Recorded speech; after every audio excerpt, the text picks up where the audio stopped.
Very good morning. I hope कि आप लोग पढ़ के आए होंगे कल का। ऐसा मैं डेली होप करती हूँ, पर मुझे पता है आप लोग नहीं पढ़ के आए हो पूरा। ठीक है, नो वरीज। हम लोग कल का थोड़ा सा रिवीजन करेंगे and then will start forward. ठीक है, चैप्टर नंबर 4 पढ़ रहे थे हम लोग। Chapter number 4 strategic choices. इसमें से हम लोगों ने फर्स्ट स्ट्रेटेजी स्टेबिलिटी फिनिश किया था। सेकंड स्ट्रेटेजी जो एक्सपांशन है उसका इंटरनल वाला पोर्शन फिनिश किया था। ठीक है, क्विक रिवीजन करेंगे स्मार्ट नोट से and then will move forward. Stability से स्टार्ट करते हैं। स्टेबिलिटी स्ट्रेटेजी में क्या पढ़ा था हमने? Start with the characteristics of stability strategy.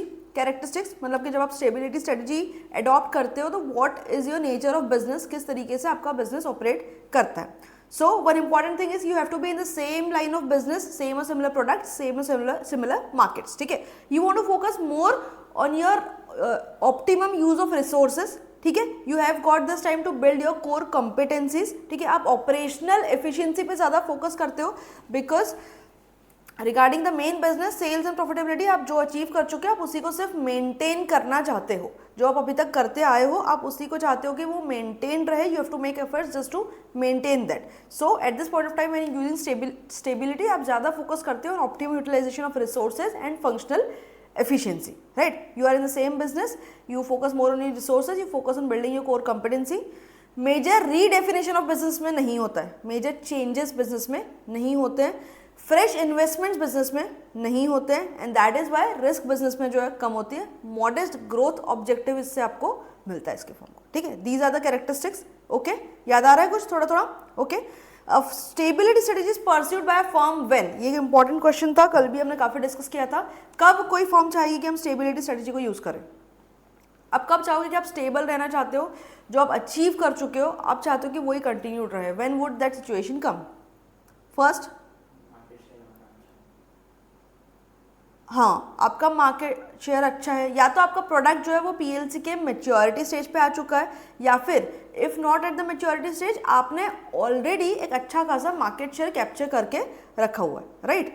And to maintain that you have to pace with the dynamic and versatile business environment. आपको वो मेंटेन करने के लिए भी अच्छे खासे एफर्ट्स करने पड़ेंगे, वो ऑटोमेटिक नहीं हो जाएगा। ठीक है, although you are not making major changes in the business, but जो है उसको मेंटेन करना भी ईजी नहीं है। सक्सेस अचीव करना इज वन थिंग, उसको मेंटेन करना इज वन थिंग। ठीक है, अचीव तो बहुत सारे लोग करते हैं जो ऊपर पहुंच के फिर से नीचे गिर जाते हैं। ठीक है, मोस्ट इंपॉर्टेंट इज कि आप जहाँ पहुंच रहे हो उसको आप मेंटेन करो, which is not easy, it is also one of the difficult task for business. ठीक है, and that is why stability strategy is should not be confuse with what? Do nothing strategy. Stability strategy should not be confuse with do nothing, क्योंकि इसमें भी आपको बहुत सारा काम करना होता है, मेंटेन करना that same position is not easy because business environment dynamic है, अप्स एंड डाउन हमेशा आते हैं। उतने डायनेमिक एनवायरनमेंट में अपने आप को, अपने बिजनेस को सेम लेवल पे मेंटेन करना इज अ टफ टास्क। ठीक है, one more reason why would you like to pursue stability strategy when you really want to be in the same and similar kind of business, same and similar kind of product and market. ठीक है, एक और reason था stability strategy का, for small organisations. Small organisations नहीं, हम इसकी बात कर रहे हैं when a firm would pursue stability strategy. आप जो बता रहे हो मेजर रीजंस में था। ठीक है, वो मेजर रीजन जो है वो थोड़ा इलॉजिकल है, आप बस ये मान के चलो कि उसको आपको लर्न करके निकल जाना है, समझने की चीज़ इसमें है। ठीक है, a stability strategy pursued by firm when, उसका एक लास्ट पॉइंट था छोटा सा है कि स्मॉल ऑर्गेनाइजेशंस जब ग्रोथ के लिए रेडी होते हैं, so before entering into growth phase वो थोड़ा सा अपने आप को स्टेबलाइज और कंसोलिडेट करना चाहते हैं। सो ब्रॉडली आप देखोगे तो 3 रीजन है। फर्स्ट इज कि when you want to be in the same line of product and market, second PLC की मैच्योरिटी पे आ चुका है या फिर मेजर मार्केट शेयर आप कैप्चर कर चुके हो, third is you are a small organisation and before entering into growth phase आप थोड़ा सा कंसोलिडेट करना चाहते हो। These are the 3 main reasons when a firm would like to pursue a stability strategy. ठीक है, और एक इलॉजिकल सा इसमें टॉपिक था major reasons for stability strategy. Ideally जो हमने अभी पढ़ा when a firm stability strategy pursued by a firm when, वो ही मेजर रीजंस होने चाहिए, बट आईसीए ने कुछ तो भी इलॉजिकल दिया है। 5 पॉइंट्स है, इस पर भी क्वेश्चन आते भी हैं, वो लोग इलॉजिकल चीज़ देते भी और उस पर क्वेश्चन पूछते भी हैं। सो आपको तो लर्न करना पड़ेगा। 5 पॉइंट्स है।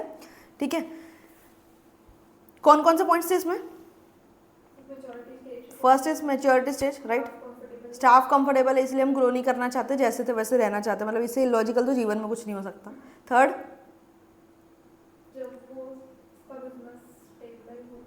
एनवायरमेंट स्टेबल है, एनवायरमेंट जिसमें हम बिजनेस ऑपरेट कर रहे हैं वो स्टेबल है, इसके भी चांसेस बहुत रेयर है। ठीक है, एंड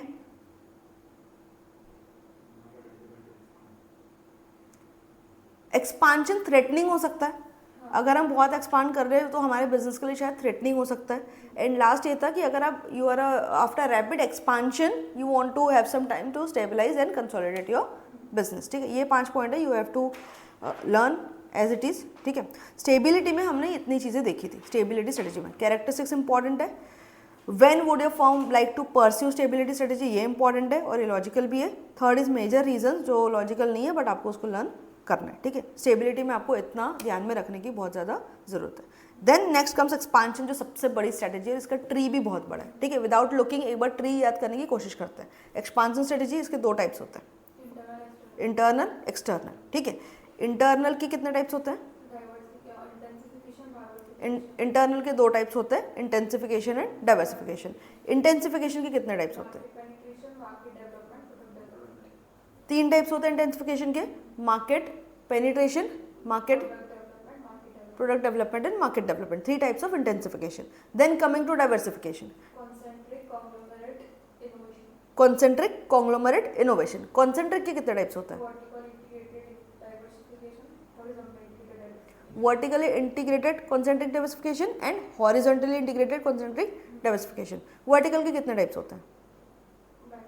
बैकवर्ड एंड फॉरवर्ड। इतना ट्री हमने पूरा कल समझ लिया था एक्सपांशन में। आज हम लोग एक्सटर्नल देखेंगे, उससे पहले इंटरनल थोड़ा सा रिवाइज करते हैं। सबसे पहले आ जाओ कैरेक्टरिस्टिक्स ऑफ ग्रोथ और एक्सपांशन स्ट्रेटेजी पे, नेक्स्ट पेज पे। Characteristics of growth and expansion strategy, अगर आपको स्टेबिलिटी स्ट्रेटेजी अच्छे से आता है तो इसको आपको अलग से लर्न करने की जरूरत नहीं, बिकॉज स्टेबिलिटी में जो है इसका टोटल अपोजिट इसमें, ठीक है। सबसे फर्स्ट, इसमें आप नए नए प्रोडक्ट्स में नए नए बिजनेस में एंटर करते हो, वर्सेस स्टेबिलिटी में आप सेम प्रोडक्ट्स और सेम मार्केट में रहते हो। सेकेंड, इसमें रीडेफिनेशन ऑफ बिजनेस होता है। थर्ड, इसमें फ्रेश इन्वेस्टमेंट्स होते हैं, ज़्यादा इन्वेस्टमेंट्स होते हैं।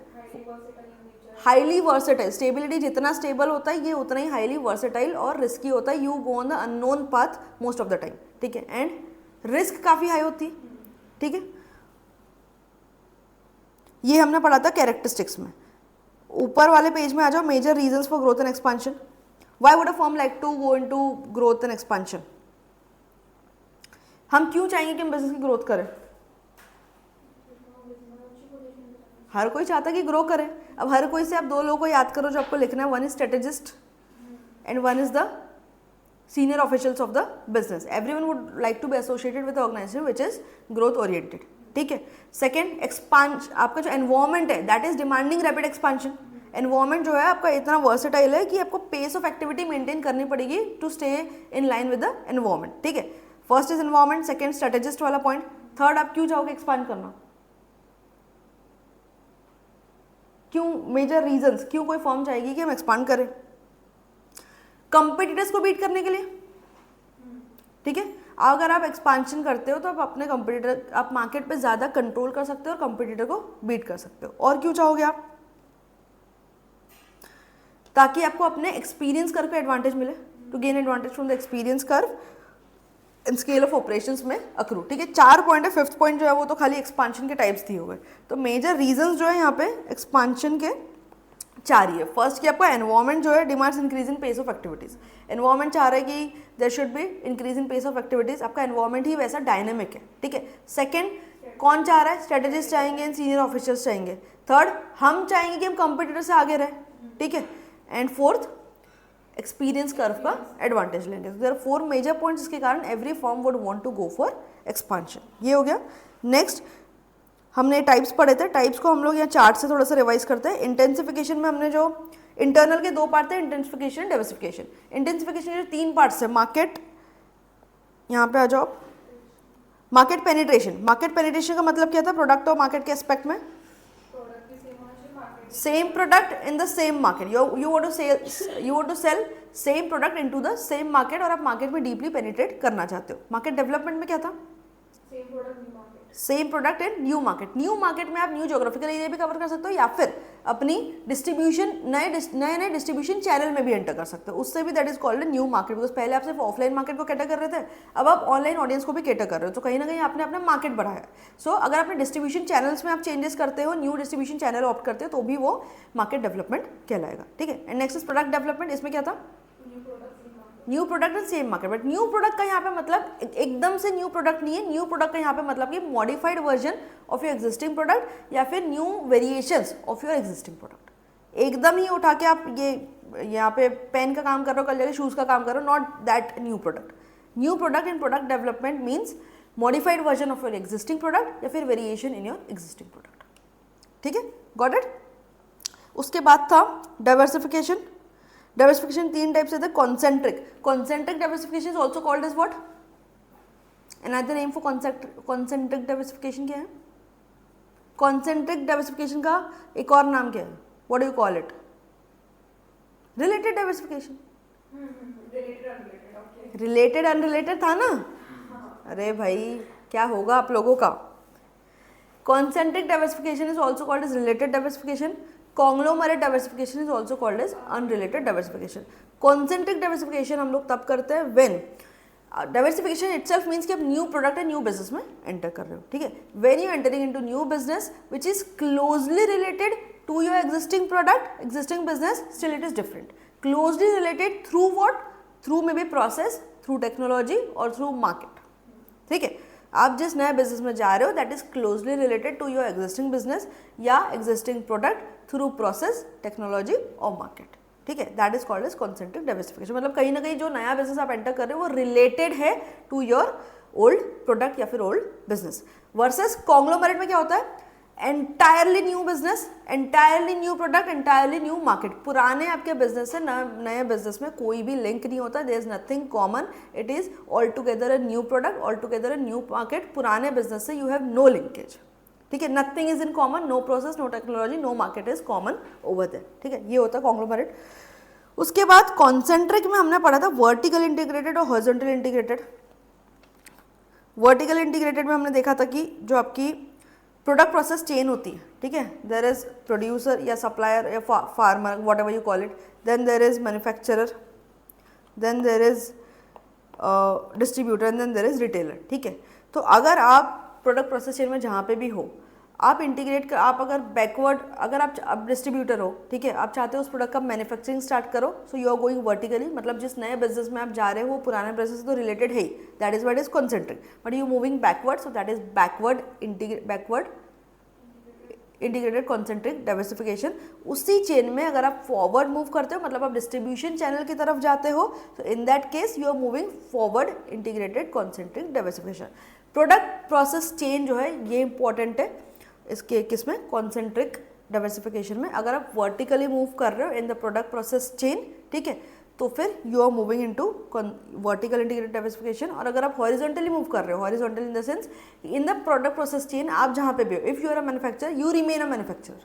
आपके प्रोडक्ट जो है वो ऐड होते जाते हैं, नया नया बिजनेस आप करोगे, ऑल दोज बिजनेस या प्रोडक्ट ऑलरेडी क्लोजली रिलेटेड रहेंगे आपके पूरा एग्जिस्टिंग बिजनेस में, but you remain the same. आप मैन्युफैक्चरर हो तो आप मैन्युफैक्चरिंग का ही काम करोगे, अलग अलग प्रोडक्ट्स का. आप डिस्ट्रीब्यूटर हो तो आप डिस्ट्रीब्यूटरशिप का ही काम करोगे. You will add up new products, you will add up new business which are closely related, but आपका जो कोर काम है वो एज इट इज रहेगा. You do not move in your product process cycle. आपका जो प्रोडक्ट प्रोसेस चेन रहता है उसमें you do not move when you are going for horizontal concentric integrated diversification. Vertical में you move in the same product process chain, either forward और backward. Got it?